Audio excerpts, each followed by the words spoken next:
Pas vërshimeve që goditën Shkupin në mbrëmjen e kaluar, në shumë lagje kanë mbetur pasoja nga rreshtet e dendura të shiut, ndërsa disa qytetarë thonë se kanë pësuar dëme materiale. Në disa zona, uji depërtoi në bodrume dhe rrugët u mbuluan nga vërshimet, duke vështirësuar lëvizjen e banorëve. Gjatë vizitës sonë në teren, takuam qytetarë që konfirmuan se kishin pësuar dëme nga vërshimet, por nuk pranuan të flisnin para kamerës. Ata thanë se ende po përpiqen të pastrojnë hapësirat e prekura, ndërsa gjurmët e përmbytjeve vazhdojnë të jenë të dukshme në disa pjesë të lagjeve. Mos vet. Çish e kemi përjetu?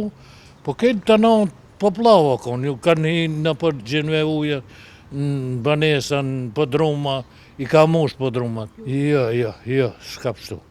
Po s'kemi kanalat dvogël janë. 60 centina, 10.000 shpija, një kanal që kash, gypi, një tro. Po qish jo mëj, me shti kanal matë malë, me asijen, me nëreqen qish jo. Një qytetar, edhe pse nuk ishte banor i lagjeve të Shkupit, a i tha se gjendja ka qenë tragjike dhe se duhet të intervenohet para se të bëhet vonë për gjithë shka. Edhe pse nuk jam i qytetit, në lagjen mendojnë fshata që nuk ka pas kësi vërshime, po qyteti ka pas. Është tragedi pa. Damët me investime më të mira ndalohen vetëm se në qoftë se intervenohet kur nuk ka shi. Kur ka shi vetëm se është vonë për tamë. Me këtu ke Vardar. Vardari ishte, duket se në Vardar ka pas ma pak ujë se këtu.